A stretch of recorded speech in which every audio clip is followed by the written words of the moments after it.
The well rang first.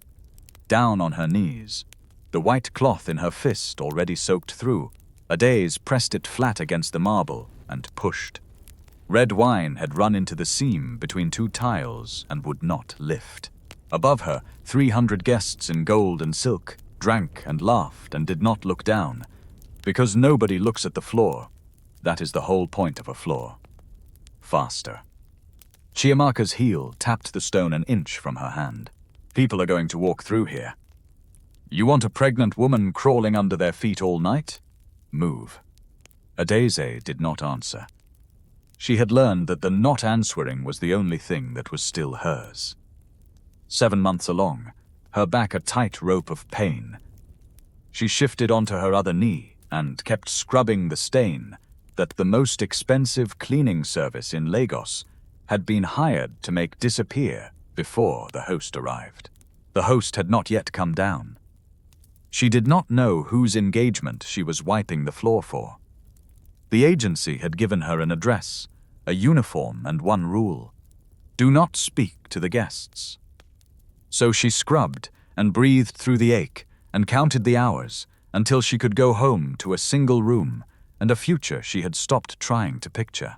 She had no idea the man whose name was on the invitation was a man who had once promised to build her a house.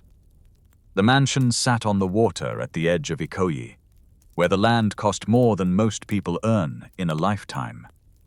And the houses were built to be photographed, not lived in. Tonight every window burned. A string quartet played near the staircase. Waiters in black moved between the guests, carrying small things on silver, and the whole house smelled of lilies and money. Adaeze had arrived at 4 that afternoon in the back of a danfo, holding her uniform in a plastic bag so it would not crease. The supervisor, a thin man named Tabena, had met the cleaning crew at the service entrance and counted them like goats. Then he had seen her stomach. You. He stopped. How far along? 7 months, sir. He looked at her for a moment longer than the others. He had kind eyes, the kind that have seen too much and stopped pretending otherwise. You will not carry anything heavy tonight, he said quietly. You hear me? You stay in this wing, you handle light work, and if anybody gives you trouble, you find me. Anybody at all. Yes, sir. Thank you, sir. She did not know why he was kind. She had stopped expecting kindness from strangers, because every time she expected it, the world found a way to remind her of her level, but she took it. When you have nothing, you take the small things and you carry them carefully, the way you carry a flame in the wind. So when the wine fell, she came. It had been Chiamaka who knocked it over. The bride-to-be had been laughing too hard at something. Her glass tipping, the wine spreading across the marble in a long red tongue.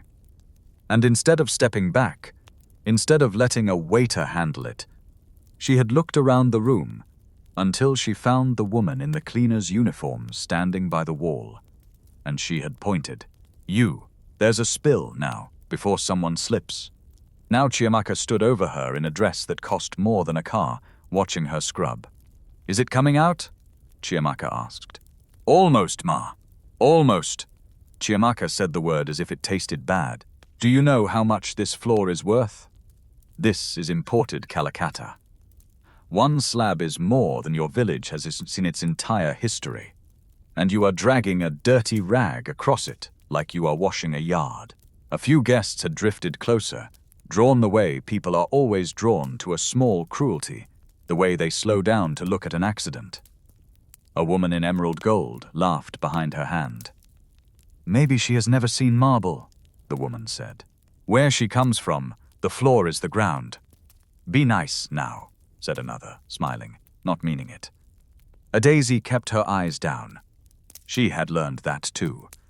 You keep your eyes down and you let the words pass over you like rain, because if you look up, if they see your face, they see a person, and a person can be argued with. A bowed head is just furniture. Furniture does not feel. But her hands had stopped moving. Because under the noise and the perfume and the soft idiot music, something had reached her, that she had not let herself feel in a long time. Not the insult. The insults she could survive. It was the smell. Lilies. White lilies, banked along the staircase in great cold arrangements. Emeka had given her white lilies once, the first time. Before everything, she pushed the memory down. She pushed it down the way you hold a door against a flood, with your whole body, knowing it will not hold forever. She scrubbed harder. The stain was almost gone now. Almost. And then she could stand up and walk to the service wing and breathe. "Stand up," Chiamaka said. Adaeze blinked. "I said stand up. I want to see your face. A person who cannot even clean a floor properly, Euro. I want to see what kind of person God made so useless." There was a silence in the small ring of watchers. The kind of silence that knows something cruel is coming and leans in for it. And Adaeze, because she had no choice, because Tobena was somewhere across the house, and the agency had rules, and she had a child coming and rent to pay, and no margin. No margin at all for Prida Euros. Adaeze put her hand on the cold marble, and she pushed herself up. It took longer than it should have. 7 months is heavy. Her back screamed. She rose slow, one hand under the curve of her belly, and she lifted her face, and she looked at the woman who was marrying her husband. She did not know that yet, that last part. She only knew that she was tired in a way that had gone all the way to the bone, and that the lilies smelled like a year she had survived by refusing to remember it. 18 months earlier, none of this existed. 18 months earlier, Adaeze Nwosu was the youngest senior architect at Okonkwo Construction, and she was good. Not good for a woman, not good for someone from her background. Good, full stop. The kind of good that makes older men nervous in meetings. She had come up from nothing. Everyone knew the story, even if she never told it. Makoko, the floating slum, the city of stilts and dirty water, where the houses lean over the lagoon, and the children learn to swim before they learn to read. She had clawed out of there. Scholarship to a federal university. Top of her class. A master's she paid for by drawing other people's projects at night. And then a job at the best construction firm in Lagos, where she walked in on her first day in a borrowed blazer, and the receptionist assumed she was lost. Emeka Okonkwo was the CEO. 33 then, sharp, serious, the only son of the woman who had really built the company. People were afraid of him. He did not laugh in meetings. He fired slowly and remembered everything. The staff called him the calculator behind his back because he ran numbers in his head while you were still talking, and he always knew the answer before you finished the question. He noticed Adaeze because of a load-bearing wall. There was a tower going up in Victoria Island, a big contract, and the structural plan had a flaw. A small one. The kind of small flaw that does not matter until 12 years later when it brings down 40 floors. The senior team had signed off. Adaeze, 3 weeks into the job, the most junior person in the room, had raised her hand in a meeting full of people twice her age and said quietly, "Sir, I think the eastern transfer beam is under-designed for the wind load." The room had gone cold. You did not contradict the senior team. You especially did not do it in front of the calculator. Emeka had looked at her for a long moment. Then he had walked to the screen, looked at her numbers, and run them himself in silence while 40 people held their breath. "She's right," he had said. And then, to the room, "Why is the most junior person here the only one who checked the wind load?" Nobody answered. He had not expected them to. That was how it started. Not romance. Respect. He gave her harder work because she could take it. She gave him better buildings because she did not flinch. They worked late, the two of them, leaning over drawings, arguing about cantilevers and foundations, like other people argue about football. And somewhere in those late nights, the calculator who did not laugh in meetings started laughing. Only with her. Only when the door was closed. He brought her white lilies the first time, He asked her to dinner that was not about work. He had stood in her office doorway, holding them like he did not know how to hold flowers. This man who could read a balance sheet like scripture, and he had said, "I don't know how to do this part. The part that isn't work. I'm not good at it, but I would like to learn it with you, if you'll let me." She let him, but it was slow. That is the part people skip when they tell love stories the slowness. Adaeze did not fall into his arms. She had spent her whole life learning that the things that come easy are the things that get taken away. So she made him earn it inch by inch. And he, who had never had to earn affection in his life, because his money made everyone perform it for free, found that he liked earning it. He liked that she did not laugh at his jokes unless they were funny. He liked that she told him when he was wrong in a meeting, in front of people, and did not care. He had been surrounded since birth by people who agreed with him, and he had not understood until her how lonely that is, how a man can starve in a room full of people who only ever say yes. For their first months together, she would not let him pay for anything. Not dinner, not a taxi, nothing. "I am not for sale," she told him once lightly, but she meant it all the way down, and he understood that she was telling him something about every other woman who had ever looked at his name before his face. So he stopped offering, and instead he did the small, clumsy things. He learned how she took her coffee. He remembered the name of her late mother.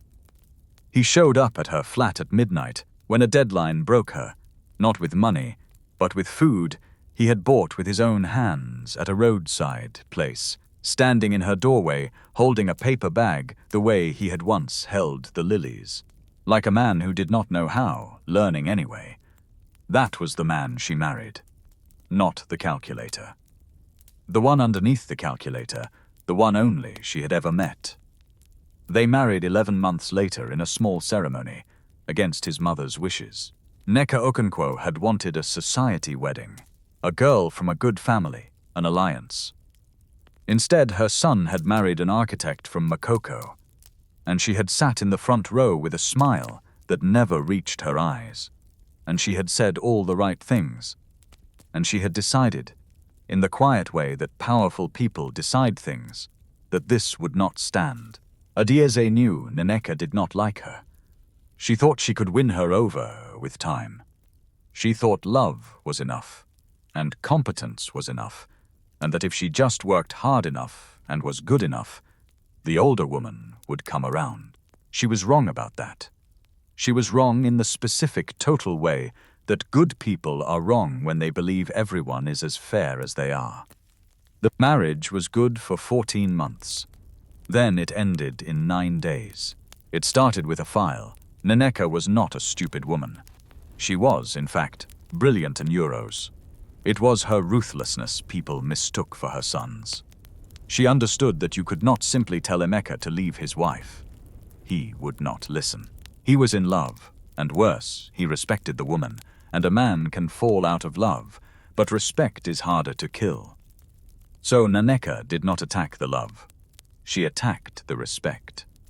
She went looking for the one thing that would turn the calculator against his own wife, a lie about money. She found a struggling cousin of Adaeze's, a man named Ikenna, who owed people in dangerous places and was desperate. And she made him an offer.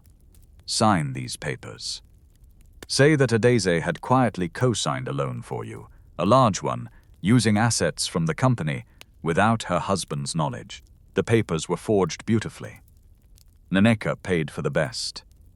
There was a signature that looked exactly like Adaeze's, a date, an account number, a paper trail that led in a slow, careful circle back to a loan she had never heard of, and then Emeka made sure Emeka found it.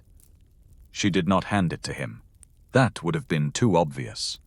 She let him discover it, through an auditor she trusted, framed as a routine review, so that he would feel he had found it himself, so that the betrayal would feel like his own discovery and not his mother's gift. What made it so effective was that Emeka understood her son better than her son understood himself. She knew that the thing he was proudest of €, that he never trusted the easy answer, that he always ran the numbers himself. €, was also his blind spot, because a man who believes he cannot be fooled is the easiest man in the world to fool. You simply give him a lie wrapped in the one thing he trusts. You give the calculator numbers. And numbers, to Emeka, were a kind of religion. They did not lie. They could not flatter. They had no agenda. So, when his mother arranged for a trusted auditor to put a file of numbers in front of him, she was not asking him to distrust his wife. She was asking him to trust his God, and he did. She had also done quieter work, for months before, the kind that does not leave a paper trail. A comment at dinner, a worried frown. I only mention it because I love you, but you should know what people from that kind of background carry. The family debts, the endless hands reaching up. It is not a character flaw, it is simply where she is from, and it always comes out in the end. She never accused. Accusation can be defended against. She only worried, lovingly, repeatedly, until the worry had soaked into the foundation of his mind like water into a wall. Invisible, weakening everything, waiting for the weight that would bring it down. The file was the weight. Emeka had sat in his office with that file for a long time. Here is the thing about the calculator. He trusted numbers more than people. He had built his whole life on it. People lie. People flatter. People want things from you. But a number is a number, and the file was full of numbers. And the numbers said his wife had used his company's assets to secretly cover her cousin's debt, and had hidden it from him for months. He should have asked her. He knew, later, for the rest of his life he knew, that he should have walked down the hall and put the file on her desk and said, "Explain this to me. That is what you do for someone you respect. You give them the chance to explain." But his mother had been working on him too. For months. A word here, a doubt there. Does she ever talk about her family's debts? You know how it is. When they come up from that kind of place, the family never stops pulling. It's not her fault. It's just where she's from. Drip, drip, drip. Poison goes in slow. So when he found the file, the ground was already prepared. The doubt was already planted, and instead of asking, he believed. He confronted her with cold fury, the worst version of himself, the calculator at his most precise and most wrong. He laid the papers out, and he watched her face, and he saw what he had been trained to see. Shock, which he read as guilt, confusion, which he read as a liar caught. Adaeze looked at a signature that was not hers, and a loan she had never taken, and she said, "Emeka, I have never seen this in my life. This is not my signature. Someone has done this. Someone is lying to you." And he said, "The auditor verified it." And she said, "Then the auditor is wrong, or the auditor is in on it." "Emeka, look at me. You know me. You know who I am. I have never in my life touched 1 naira of this company that was not mine. I came from nothing, and I never asked you for anything. Why would I do this?" And he should have heard it. The truth was right there, in her voice, in the 18 months of late nights, in everything he knew about her. But he had decided to believe the file, and a man who has decided is the hardest thing in the world to move. "I want a divorce," he said. She did not beg. That was the thing that haunted him afterward, in the long nights. She did not beg. She had begged for things in her life €1, for food, for school fees, for a chance €1, and she had promised herself, somewhere on the long climb out of Makoko, that she had begged for the last time. So she stood up, and her face went very still, and she said only one thing. "One day you will find out what really happened. And on that day, Emeka, you will understand that you did not lose me because I betrayed you. You lost me because when it mattered, you did not believe me. I would have forgiven a mistake. I will never forgive being called a thief by the one person who was supposed to know better." And she left. She did not know yet that she was pregnant. She found out 2 weeks later, in a chemist shop in a part of town where nobody knew her, holding a cheap test in a toilet that smelled of bleach. And she had stood there with her hand over her mouth and made a decision in about 90 seconds that would define the next 2 years of her life. She would not tell him. People will say that was pride, and they will be partly right. But it was more than pride. She knew the family now. She knew Nneka. And she knew that if she told Emeka about the child, the machine that had destroyed her marriage would simply turn toward her baby. They would take it. They had the lawyers, the money, the judges who owed them favors. A woman from Makoko against the Okonkwo family in a custody fight had the chances of a candle in a storm. They would say she was unstable, an opportunist, a gold digger who had gotten pregnant to secure a payout. They would take her child and raise it to look down on where it came from. So she disappeared. She left the company, left the city she had known, moved to a single room on the mainland, and she carried her secret and her baby in silence. She took work where she could find it, drafting jobs at first, small ones, under a different name, then less, as the pregnancy showed and clients got nervous, then cleaning, then whatever paid. The 18 months were not a montage, they were long. They were each 100 small humiliations and 100 small endurances, and nobody narrating from the outside ever captures the actual texture of being poor and pregnant and proud. All at once, the arithmetic of it. The way you stand in a market doing sums in your head a euro. If I buy the medicine, I cannot buy the rice. If I take the night job, I cannot rest the back that is already failing. If I tell anyone the truth, they will pity me. And pity is just contempt that learned manners. She learned which landlords would wait 3 days for rent and which would not. She learned to eat before a long shift because there might not be time later. She learned that a swelling belly makes some people gentle and makes others cruel, and that you cannot tell in advance which a stranger will be. So you keep your head down with all of them. But she also did not break. That is the part that matters, and it is the part the cruel people in that bright mansion could never have understood, because they had never been tested. Adaeze got up every morning in her single room, and she put her hand on her stomach, and she made the same promise to the child who was not born yet. You will not be ashamed of where you come from. Because where you come from made me, and I am not ashamed of me. She drew buildings at night for almost no money, under a false name, because the drawing was the one thing that was still hers, and they could not take it. And some nights it was the only thing that kept her upright. She was, even at the very bottom, even on her knees, more architect than any of the people who would later sneer at her uniform. And 18 months after, she had warned a powerful man that one day he would learn the truth. She knelt on his floor and scrubbed his wine, and she did not even know it was his floor until she stood up and smelled the lilies and looked into the face of Kamaka Balogun. "What is your name?" Kamaka demanded. For 1 second, Adaeze almost did not answer. Then she gave the only thing she would give. "Ada," she said. Just the short form, not the rest of it. "Ada." Chiamaka turned to her little audience as if presenting a curiosity. Look at her. Pregnant, cleaning floors at her age, no ring on her finger. She laughed. This is what happens, you know, when a woman does not plan her life. You end up on your knees in someone else's house, carrying a child for a man who did not even stay to see the bump. Tell me, Ada, where is the father? Did he run when he saw what you really are?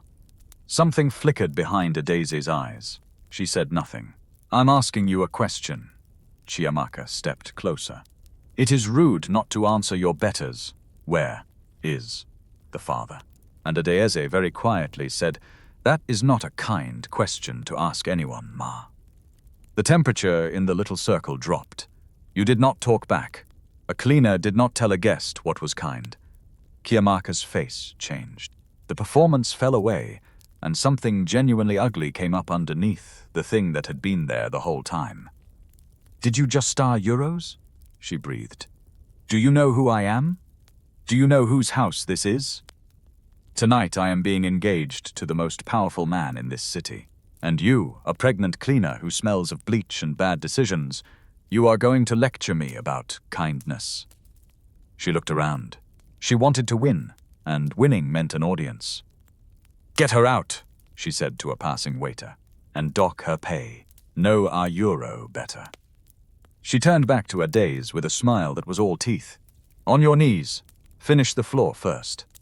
Properly this time. And then you can crawl back to whatever hole you came from. A person should know her level, and your level, my dear, is the ground." For a moment, the whole bright room seemed to hold its breath around that single sentence. And then, from across the hall, a glass shattered, not dropped. Thrown you know. Worse, a choking sound. A wet, tearing, desperate sound that cut through the music and the laughter and turned every head at once. At the long table near the windows, an elderly Japanese man in an immaculate grey suit had risen halfway out of his chair. His hands were at his own throat. His face had gone a terrible dark red, shading towards something worse. His mouth was open and nothing was coming out. Nothing at all. No cough, no wheeze, no sound. Just the silent, bulging animal panic of a man who cannot breathe. His name was Hiroshi Tanaka, and he was the single most important guest in that room of euros. The chairman of a Japanese construction conglomerate. In Lagos to sign a partnership worth more than the entire mansion. The deal that was the real reason for the lavishness of the night. And he was dying in front of 300 people who did not know what to do. The quartet stopped. Someone screamed. A woman knocked over her chair, scrambling back. A man in an expensive suit shouted, "Water! Get him water!" Euro, which is the worst possible thing, which does nothing, which kills. People crowded forward and then back. A useless tide, everyone looking at everyone else, 300 educated wealthy people, and not one of them moving toward the man. Because nobody knew how. Because knowing how is not something money buys. Mr. Tanaka's knees buckled. His lips were turning blue, and a pregnant woman in a cleaner's uniform dropped her wet rag on the marble and ran. Adaeze did not decide to run. There was no decision in it. Her body moved before her mind caught up, the way it does when something deep and trained takes over. She had learned first aid in her second year at university, a free Red Cross course. She had taken because it was free, and she took every free thing. And she had refreshed it every 2 years since, because a woman who grows up on the water learns that help does not come, and you had better know how to be the help. She shoved through the frozen crowd. Move, move. Her voice was not the bowed head voice anymore. It was a voice that expected to be obeyed, and people obeyed it without knowing why. She reached the old man as his eyes were rolling back. "Sir, I am going to help you. Lean forward." There was no time to be gentle with the strangers around her. "Euro," she pointed at the shouting man. Stop yelling and call an ambulance. Now, give the address. Go. You are euros." She pointed at a waiter. Clear this space." She knew exactly what she was looking at, and that was the whole difference between her and 300 people who did not. The man was making no sound. That was the thing the others had gotten wrong, the thing that froze them a euro. They were waiting for a cough, a gasp, some signal that a person is in trouble, but a true choking, a full blockage, is silent. A person who can cough still has an airway. You leave them alone and let them cough, because the cough is stronger than anything you can do. It is the silent one, the one who cannot make a sound, and is clutching his own throat, who is dying in front of you. The silence is the emergency. Most people learn that backwards, or never learn it at all. And so they stand and stare and wait for a noise that will never come, while a man's brain goes 4 minutes without air. Adaeze did not wait. She got behind Mr. Tanaka. He was a small man, thank God, and she was strong despite the belly, despite the back. She wrapped her arms around him from behind, found the soft spot above his navel and below the ribs with her fist a euro. Not on the ribs, never on the ribs.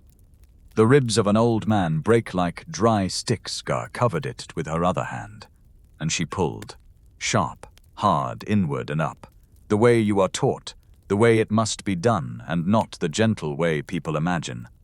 The motion is not a squeeze. It is a thrust, a jolt, meant to fire the air still trapped in the lungs up and out like a cannon, to use a man's own last breath as the thing that saves him. Nothing. The room had gone completely silent now. Even Chiamaka had stopped. Again. Inward and up, a hard, fast thrust, her whole body behind it, her own child pressed against the work. "Come on," she breathed. "Come on, sir. Come on." Again. And on the fourth pull, something flew out of Hiroshi Tanaka's mouth and skittered across the marble euro. A piece of meat the size of a thumb euro. And the old man dragged in a breath. A huge, whooping, ragged, beautiful breath. The most beautiful sound in the world. The sound of a man not dying. He sagged forward and Adaeze caught his weight and lowered him carefully into a chair. And knelt in front of him, her hand on his shoulder, her face close to his. "Breathe, sir. Slow. You are all right. You are all right now. Breathe with me. In and out. There. You're all right." He was crying. The old man was crying, gulping air and weeping, his hand gripping her wrist like a child holding a mother. And Adaeze, the cleaner, the woman who had been told her level was the ground, knelt on that imported marble and held a dying man until he was a living one. The room had not moved. 300 people stood frozen around a tableau none of them would ever forget. A pregnant woman in a cleaner's uniform, kneeling, breathing slowly in and out to teach an old man how to live, while the wine she had been scrubbing dried, forgotten on the floor.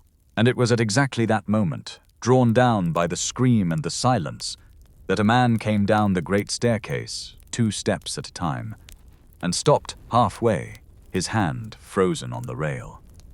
Emeka Okonkwo had been upstairs taking a call about the very deal whose chairman was now weeping on his floor. He had heard the commotion, the scream, the awful silence. He came down expecting a fainting, a scene, a guest who had drunk too much. He came down as the host, ready to manage. He saw the old man in the chair. He saw the thing on the marble. And then he saw the woman kneeling with her back to him, her hand on Mr. Tanaka's shoulder, her voice low and steady, and even from the back, even after 18 months, even before she turned, something in him knew. Something in the calculator that had nothing to do with numbers stood up and went cold. She turned her head. And Emeka Okonkwo, the most powerful man in that city, the man who always knew the answer before the question was finished, looked at the face of the wife he had thrown away. And for the first time in his life, he could not do the math. He could not move. He could not speak. He stood on his own staircase, in his own house, at his own engagement party, and he froze. The pregnant woman on the floor was Adaeze.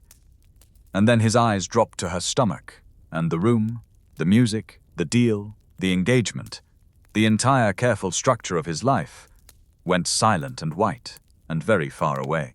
For a long moment, nobody moved. Then several things happened at once. Mr. Tanaka, still gripping Adaeze's wrist, looked up at her face euro, and his exhausted, tear-streaked expression changed into something else recognition. He said something in Japanese, low and amazed, and then in careful English, "You. It is you." He pressed her hand between both of his. Lagos, 11 years. The airport. Adaeze went still. She looked at him properly for the first time, the old man whose life she had just held in her arms, and slowly, her face changed too. "Mr. Tanaka," she whispered. Here is what the room did not know, what came back to Adaeze now in a rush. 11 years before, she had been a student. 19, broke, working a holiday job at the airport handling luggage, because it paid, and she took every job that paid. And there had been an old Japanese businessman, alone, who had collapsed in the arrivals hall of euros. Not choking that time, a diabetic crash, sweating and shaking and confused. And the crowd had walked around him, because a collapsed foreigner is someone else's problem. And a teenage luggage girl from Makoko had knelt down, recognized what was happening because she had seen it before, gotten sugar into him, stayed with him, called for help, and refused to leave until he was stable and his people had come. She had never known his name. He had pressed money on her, and she had refused it, because her mother had raised her that you do not take payment for not letting a man die. He had asked her name, and she had told him, and then she had gone back to work, and she had forgotten his face but never the feeling, the small, fierce pride of having been, for 1 hour, the help that did not come for anyone else. His name was Hiroshi Tanaka, and he had not forgotten. He had tried for years to find the girl who would not take his money, and failed, and carried the debt the way decent people carry debts they cannot repay euros, as a quiet ache and a private vow. Now he was 81 years old, and she had saved his life twice across 11 years and 2,000 miles, and he was holding her hand and weeping on the floor of his business partner's mansion. "This woman," Mr. Tanaka said, and his voice was old, but it filled the silent room. "This woman saved my life. Tonight, and 11 years ago, in this same city, when she was a child and I was a stranger, she saved my life then also. Twice. God has sent her to me twice." He looked around at the 300 frozen guests, and his old face hardened into something regal and terrible. "And I have just watched you treat her like dirt under your feet. All of you, I heard it. I was sitting right here. I heard what that woman said to her." His eyes found Chiamaka. Chiamaka had gone the color of paper, but Emeka was not looking at Mr. Tanaka, or at Chiamaka, or at the 300 guests. Emeka Okonkwo had come down the rest of the stairs like a man walking in his sleep, and he had crossed the marble, and he was standing over the kneeling woman who used to be his wife, and he was looking at her stomach, and his hands were shaking. "Ada." His voice cracked on the single syllable. "Ada. Is that our euro?" He could not finish it. He, who finished everything, who always had the next word ready, could not push the question out. He just looked at the 7 months of it, and counted, and his face came apart. Adaeze stood up. It took effort. Mr. Tanaka tried to help her, and she squeezed his hand and rose on her own, slow and dignified, one hand under her belly, and she stood and faced the father of her child across 2 feet of marble and 18 months of silence. "Yes," she said, "it's yours." The crowd made a sound, a single collective intake of breath. "You were pregnant." Emeka's voice was barely there. "When I euro when you left, you were already euros." 2 weeks after, she said. "I found out 2 weeks after you called me a thief and threw me out of your life. You never told me. It came out of him broken. You never told me. I have a euros. For 18 months I have a child, and you never are euros. Told you?" And now something came into Adaeze's voice that had been held down for 18 months, held down with both hands against the flood, and the door finally gave way. Not a scream. Worse, a terrible quiet. "Told you, Emeka. So you could send your mother's lawyers after my baby the way she sent them after my marriage? So you could take this child and raise it to be ashamed of where it came from?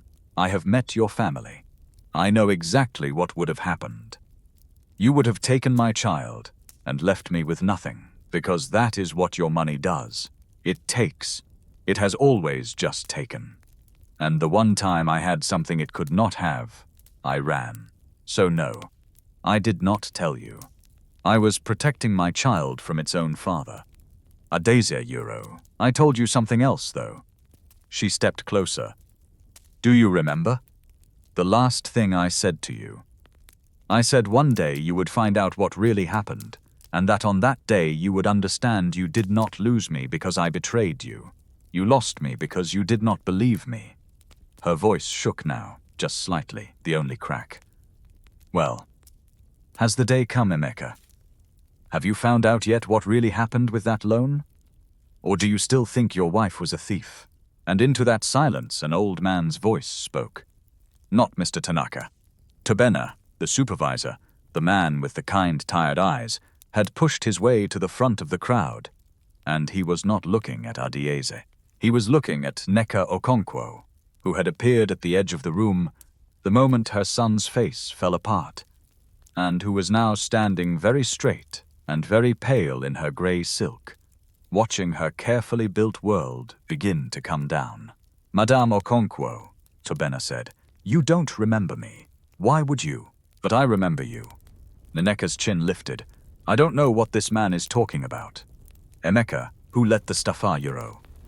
My name is Tobena Adeyemi, he said, louder, and the room went quiet for him too. 2 years ago I worked in the records department of First Continental Bank, the branch on Awolowo Road. He paused. I was there the day a forged loan agreement was registered against the name Adaeze Nwosu. Nneka's face did not move, but her hand, at her side, closed slowly into a fist. I saw the original documents, Tobena went on, and his voice was steady, the voice of a man who has waited a long time to say a true thing out loud. I saw the real signature card. The signature on that loan did not match. I flagged it, and the next day I was called into an office and offered a great deal of money to lose the file. And when I refused our euros, his jaw tightened our euro. I was fired for misconduct. I lost my job, my reference, everything. I have been a cleaning supervisor for 2 years because a powerful woman did not want a forged signature noticed. He reached into his jacket and took out an envelope, soft and creased with carrying. But I am not a stupid man, madame. Before I was walked out of that building, I made copies. I have kept them for 2 years, waiting. I did not know who you were going to use them against. I only knew that somewhere there was a woman named Adaeze Nwosu who was about to have her life destroyed by a lie, and that one day, maybe, I would be able to put this in the right hands. He held the envelope out €1, not to Nneka. To Emeka. I think these are your hands, sir. Emeka took the envelope. His fingers were not steady. He opened it, and in the absolute silence of 300 people, the calculator did what the calculator does. He read. He compared. He looked at the forged signature and the real signature card, side by side. The documents his own auditor should have caught. The lie he had chosen to believe, because it was easier than walking down a hall. And his face, as he read, became the face of a man who is being shown the exact shape of the worst thing he has ever done. Eastern transfer beam, he said, almost to himself. So quietly that only Adaeze, closest, heard it. She frowned. What? He looked up at her with wet eyes. The first time I met you, you found a flaw everyone else had signed off on. You checked the wind load when no one else did. And I asked the room €1. I remember asking €1. Why is the most junior person here the only one who checked the work? His voice broke completely now. I built my whole life on checking the work, Ada. On not trusting the easy answer. On running the numbers myself. And the one time €1, the one time it mattered most €1. I took the file my mother handed me, and I did not check the work. I did not run the numbers. I did not walk down the hall and ask you to explain. I just believed it, because believing it was easy, and because she had been whispering in my ear for months. He turned, slowly, to look at his mother. Hadn't you? Emeka. Nneka's voice was sharp now, all the silk gone out of it. Whatever this man is selling, whatever that €1, that cleaner has told you €1, think. Think clearly.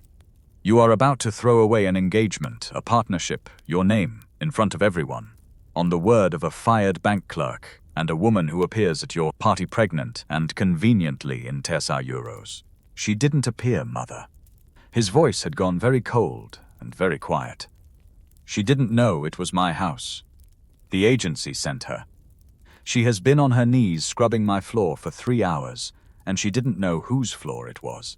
You can't even accuse her of planning this, because there was nothing to plan. She just came to clean. the way she has cleaned to survive, because of what you and I did to her. He looked down at the documents in his hand. These are real. The signature is forged. You had it done. You destroyed my marriage with a lie, and you let me believe my wife was a thief, and somewhere out there for 18 months has been my child, growing up in one room on the mainland. Because of you. I did it for you. Nneka's composure finally cracked, and what came out was not apology a euro. It was the thing underneath, the real thing, the thing that had driven all of it. I did it for you and for this family. Do you know what people said? The Okonkwo boy married a girl from Makoko, a slum girl, a nobody, a fisherman's daughter pretending to be something. Do you know how that looked? I built this name from nothing too, Emeka, before you were born, and I was not going to watch you hand it to a euro. A gutter child with a degree and good manners. I was protecting what I built. I was protecting your level. And that word, that one word, fell into the room and detonated. Because 300 people had, 20 minutes earlier, heard another woman say it. A person should know her level. They had heard Chamaka say it to a kneeling cleaner. And now they heard the mother say it to her son. And they understood, all at once, that they were looking at the same disease in 2 generations. The same rot dressed in better clothes. The cruelty had not come from nowhere. Chiamaka had not been an aberration. She was exactly the wife Nneka had chosen. She was the same poison, poured into a younger glass. Mr. Tanaka rose from his chair. The old man was unsteady, but he rose and he straightened his grey suit. And when he spoke, the whole room listened because he had nearly died in front of them, and the dead command a certain attention. Mr. Okonkwo, he said to Emeka, I came to Lagos to sign a partnership with your company. A partnership built on trust. My family has done business for 4 generations on one principle. We judge a company by how it treats the person who cannot do anything for it. Tonight I have learned everything I need to know about this house. He turned and looked, slowly, deliberately, at Nneka, and then at Chiamaka, who flinched.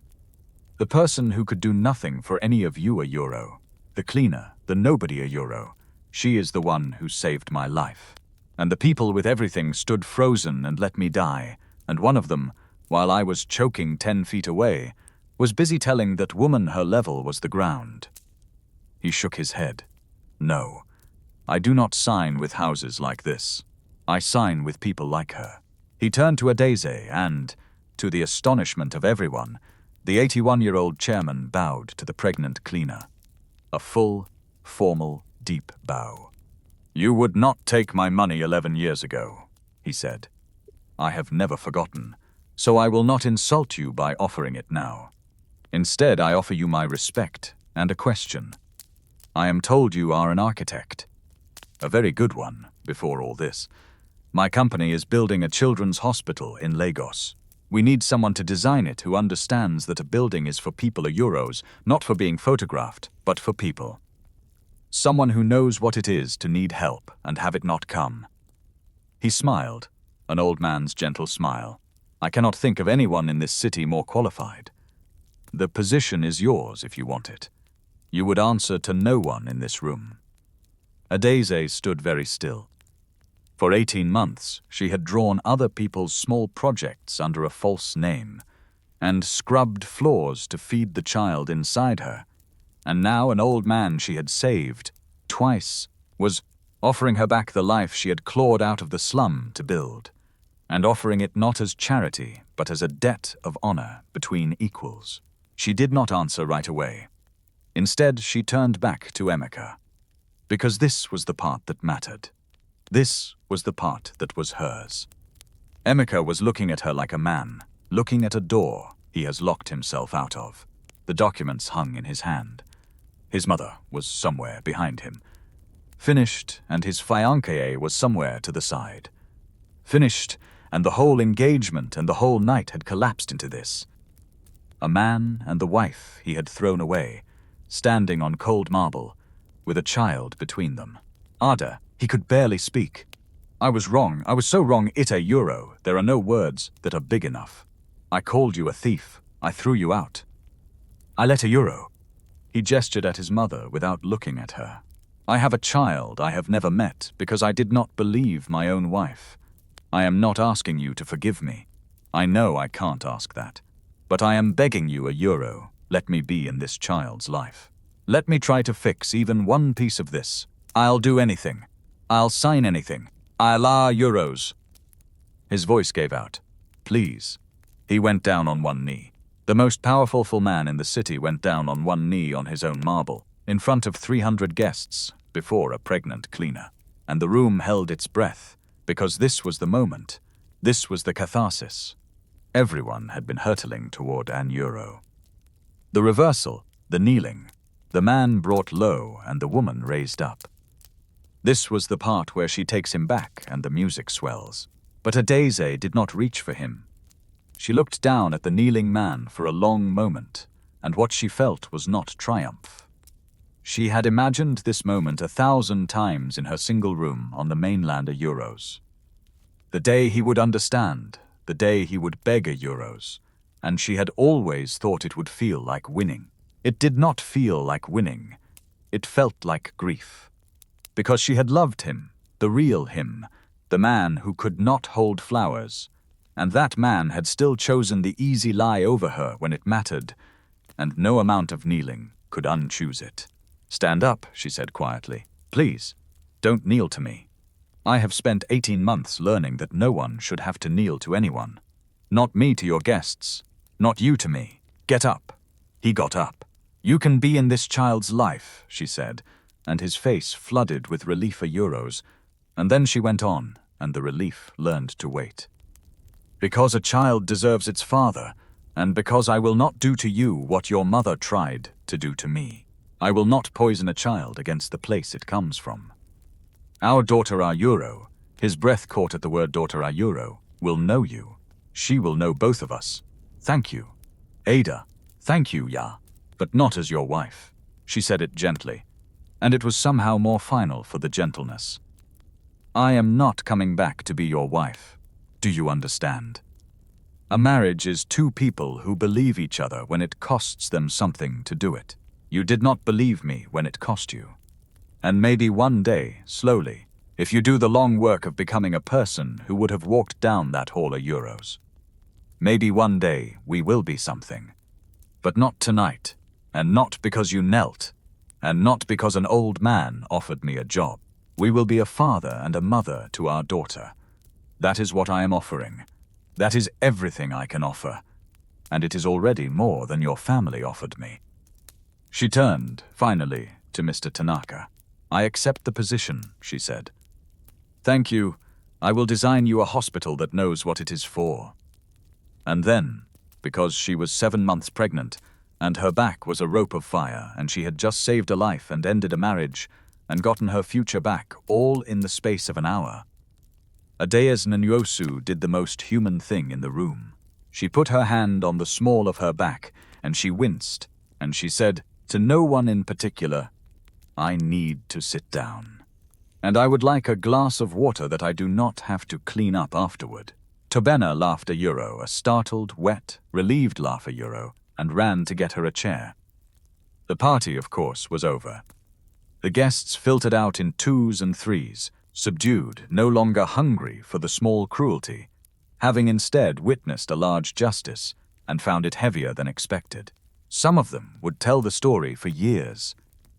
A few of them, the honest few, would go home and think about every floor they had ever walked across without looking down. And every person they had ever decided was furniture. Chiamaka left without a word. There was nothing to say. The engagement had ended the moment Emeka came down the stairs, though no one had needed to announce it. You do not get engaged again to the house that just exposed its own foundation. She would marry someone, eventually, someone rich and cold, who matched her, and they would be unhappy in the specific airless way of people who only ever learned to value other people by their level. Karma is not always a thunderbolt. Sometimes it is just being exactly who you are forever, with someone exactly like you. Emeka Okonkwo left last of the family, and her son did not see her out. He could not look at her yet. It would be a long time before he could. The company would survive our euros. Companies do our euros. But the partnership with the Tanaka Group went forward only because of Adaeze, only ever because of Adaeze. And Emeka had to live with the fact that the slum girl she had tried to destroy was now the one person keeping the family's most important deal alive. She had built a name and spent her old age watching it be saved by the very person she had judged unworthy of it. That is its own kind of sentence. The proud do not need to be struck down. You only need to make them watch. And the children's hospital got built. It took 3 years. Adaeze designed every inch of it, and she designed it the way Mr. Tanaka had asked a euros. For people, not for photographs. Wide, bright corridors so a frightened child could see where they were going. Low windows so a small person in a bed could see the sky. A garden in the middle, with water, because she had grown up on the water, and she knew that even dirty water heals something in a person if they can sit beside it. And at the entrance, where every architect puts the donor's name in brass, she put something else. She put a small plaque low down, at the height of a child, that said, "This building was made by people who once needed help, for people who need it now. Please look down sometimes." The most important people are often closest to the ground. Her daughter was born healthy, in October, a loud and furious baby who came out already objecting to things, which her mother privately thought was an excellent sign. She named her Zara. Emeka was there a euro. Not in the room. Adaeze was not ready for that, but in the waiting room, the way he had once frozen on a staircase. And when they let him hold his daughter, for the first time the calculator, the man who did not laugh in meetings, sat down in a plastic hospital chair and wept for 10 straight minutes, and did not check the work, and did not run the numbers, and did not need to. He was a good father. He was, in fact, a far better father than he had been a husband, because being a father forced him to do the one thing he had failed to do as a husband. Show up, every day, even when it was hard, even when he was tired, even when believing in someone cost him something. He learned it slowly. He learned it the way he should have learned it the first time. And whether he and Adaeze ever became something again is their own story, and not for us to know a euro. Some doors open slowly over years, and some never do. And both of those are real, and the rushing of it would be a lie. But I will tell you the part I think about most. I think about Tebena. A man who saw a forged signature in a bank and refused to lose the file. Who was fired for it and lost his career, and spent 2 years as a cleaning supervisor a euros. And who, in all that time, in all that loss, kept a creased envelope in his jacket, not knowing if it would ever matter, only knowing that somewhere a woman he had never met was about to be destroyed by a lie, and that he had seen the truth, and that a man who sees the truth and stays silent becomes part of the lie. He could have taken the money. He was poor. The money was real. No one would ever have known. He gave up everything instead, for a stranger, on principle, and he carried the proof for 2 years like a man carrying a flame in the wind. And when the moment came, he stepped out of a crowd of 300 and put the truth into the right hands.